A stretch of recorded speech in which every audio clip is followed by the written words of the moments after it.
Vamos dar início a mais uma aula sobre Introdução à Lógica Matemática e na aula de hoje vamos falar a respeito de implicação lógica. Vamos responder algumas questões para que fique mais claro para você esse assunto. Então, na primeira questão, mostrar que a proposição P implica a proposição Q. Neste caso, precisamos lembrar a definição de proposição. Eu vou observar apenas a primeira proposição, onde diz que uma proposição P implica, logicamente, ou apenas implica na proposição Q, se uma proposição Q, nesse caso, é verdadeira, todas as vezes que P é verdadeira. Ou ainda, que se eu tenho as mesmas proposições, se V aparece na última coluna de P e F na última coluna de Q, isto não é uma proposição, ou melhor, não é uma implicação lógica. Portanto, nós temos que ter apenas este cuidado.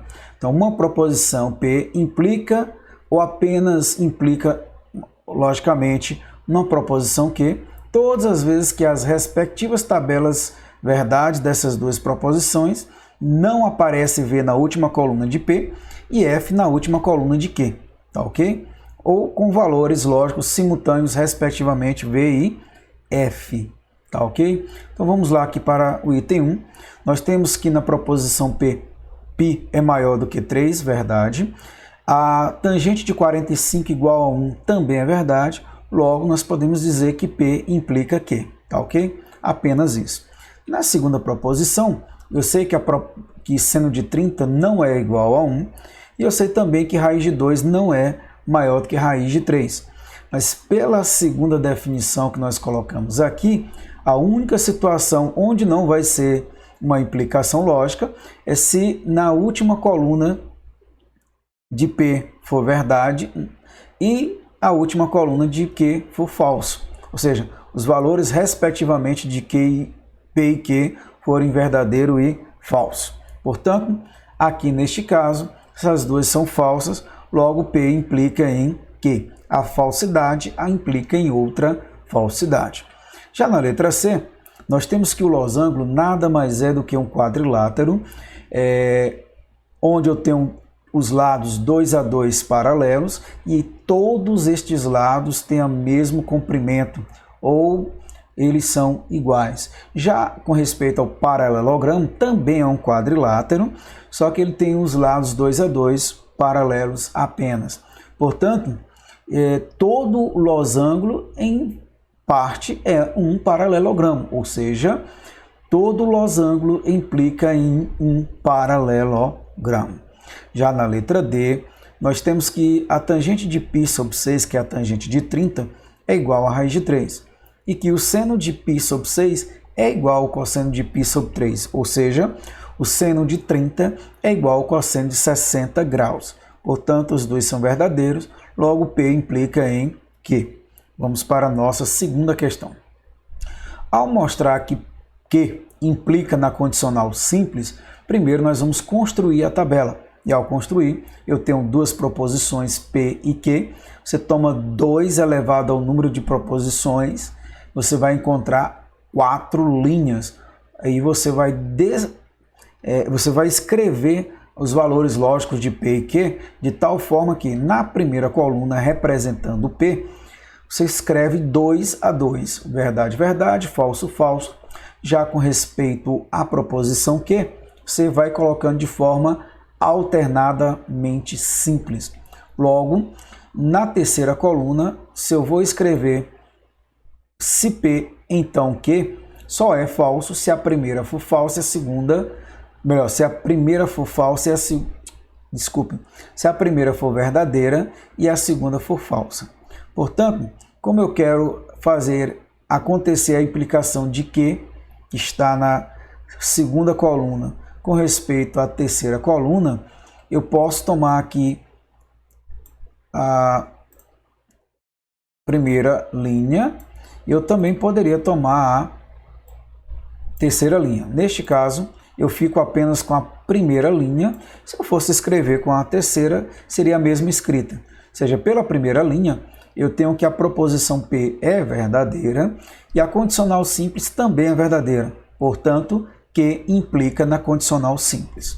Já na letra B, eu tenho aqui a proposição Q, implicando em quem? Nesta proposição composta, ok? E por essa proposição composta, nós temos a seguinte tabela. Novamente, são duas proposições, P e Q. Se eu quero escrever o conectivo P e Q, só é verdade se as duas forem verdadeiras. E quando eu vou fazer a bicondicional, só há duas condições para ser verdadeira. Se as duas forem verdadeiras, ok. Na primeira e terceira coluna são verdades na primeira linha. Já na segunda linha você tem verdade e falso, dá falso. Já a terceira e quarta linhas, os dois valores são falsos, portanto o resultado é verdadeiro. E o que é que eu posso afirmar com respeito à implicação? Bom, você está olhando aqui para a segunda coluna e comparando com a quarta coluna. E veja, onde eu tenho uma implicação? Somente quando os dois forem verdadeiros, aqui não tenho dúvida, ok? Aqui não há dúvida que na primeira linha, ok? E eu também poderia sublinhar a terceira linha, ó. Na terceira linha também acontece a mesma situação. Portanto, pela primeira e terceira linha, nós podemos afirmar que a segunda coluna implica na quarta coluna, ou seja, a proposição Q implica em P e Q se somente se P. Okay? Vamos para a terceira questão, é mostrar que P, deixa eu melhorar aqui um pouquinho, P se somente se não Q não implica em P, se P então Q. Ou seja, a bicondicional não implica na condicional simples. Construindo aqui a tabela, nós vamos ter aqui, ó, novamente são duas proposições simples, portanto eu posso escrever a negação. Lembre-se, basta trocar o valor lógico de Q, portanto o que é verdade fica falso, o que é falso se torna verdade. E na bicondicional, lembre-se, só é verdadeiro se as duas proposições forem verdadeiras ou as duas forem falsas. Isso acontece na segunda e terceira linha. Na primeira e quarta linha fica falso. Já no condicional simples, só é falso se a primeira for verdadeira e a segunda for falsa, o que acontece somente na segunda linha. Como eu quero provar que não implica, eu vou escolher aqui para mim uma linha ou coluna que eu tenho o quê? A falsidade, uma verdade. Neste caso, como eu quero sair da quarta coluna e para a quinta coluna, eu vou observar o quê? Onde, vamos lá lembrar aqui novamente a definição, onde eu tenho verdade e falso respectivamente. Ou seja, verdade e falso respectivamente, eu tenho na segunda linha somente. Portanto, pela segunda linha, eu posso afirmar que P, se somente se, não Q, não implica em se P, então Q. Ok? Lembrando que se eu tomasse, por exemplo, a terceira linha, eu teria uma implicação. Na quarta questão, que está colocado como quinta, então vamos aqui riscar isso aqui. Escrever aqui que é a quarta questão e não a quinta.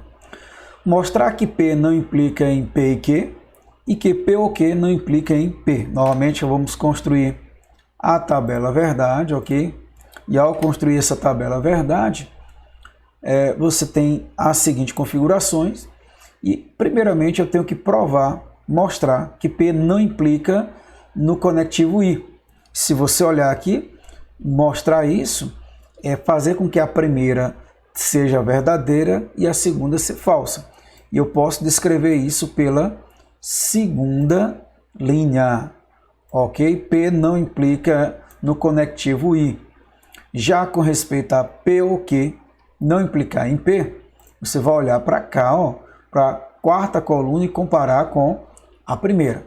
Para tal, você vai olhar onde é que tem falso para a coluna referente a P. E aqui você olha onde tem verdade para a última coluna. Por quê? Por que eu fiz essa parte aqui? Porque nessa primeira implicação você está saindo de P, ok? Você está saindo de P e você está indo para P e Q. Essa é a primeira implicação. E por essa implicação, pela segunda linha, a gente acabou de ver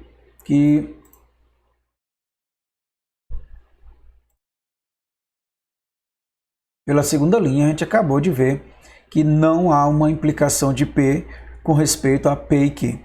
Já com respeito a P ou Q não implicar em P, eu vou olhar para qual coluna? Eu vou olhar para a terceira linha, porque eu estou saindo daqui, da quarta coluna, ok? E eu estou indo para a primeira coluna. O caminho é inverso. Portanto, pela terceira linha, você tem que você tem que P ou Q não implica em P. E aí só observando aqui, que aqui não é P, sim aqui é Q. Pequeno errozinho. Por amor de Deus, vamos corrigir isso aqui melhor. Deixa eu tentar ver se eu consigo colocar aqui. Acho que não ficou legal. Não ficou legal. Deixa eu ver se eu consigo escrever aqui, mas está complicadinho. Minha letra aqui não tá legal, mas eu não queria deixar do jeito que tá aí, que é um quê? Oh, letra linda, maravilhosa. Acredito que vocês estão vendo essa letra aqui, linda, perfeita aí, tá ok? Ou pelo menos imagine que ela seja perfeita, tá? Vamos aqui para agora a quinta questão. Você tem x igual a y ou x menor do que 4. E essa proposição, com respeito a i, x menor ou diferente de 4, implicando em x igual a y. Então, a primeira coisa, eu vou chamar x igual a y de P. Vou chamar x menor do que 4 de Q. E note que x menor ou diferente de 4 seria o oposto, ou seria a negação desta proposição Q. Tá? Portanto, posso formar essa tabela, onde aqui você tem essa parte, eu chamei de quem? De P. Você tem essa parte, a qual eu chamei de Q. Você tem essa proposição, a qual eu chamei de, deixa eu ver se eu consigo escrever, não Q. E você tem aqui uma implicação com respeito a P, que já foi colocado aqui. Vamos escrever aqui. Eu guardo essas informações, ela vai desaparecer da sua tela, mas eu acho que dá para você compreender por que a tabela gerou isto. Não vou me ater muito à construção da tabela. Isto fica a cargo de vocês. Mas ele quer aqui mostrar que há uma implicação. Ou seja, ele quer mostrar que desta coluna, da quinta coluna, eu posso implicar na primeira. Ora, se eu posso implicar da quarta para a primeira, eu posso ter, no caso aqui, tomar a segunda linha, porque na quarta coluna é verdade, na primeira é verdade. Portanto, uma verdade indo numa verdade, você tem uma implicação. Portanto, tomando a segunda linha, eu posso dizer que eu posso afirmar que há uma implicação. Você vai ver que o texto aqui está errado, e eu já fiz essa pequena correção, mas vamos fazer aqui, Se eu tomo a verdade de respeito à quarta coluna, e também temos que P é falsa, não. Que é o quê? Verdadeira. Você vê que eu botei o também, que era para ser também o quê? Verdadeira.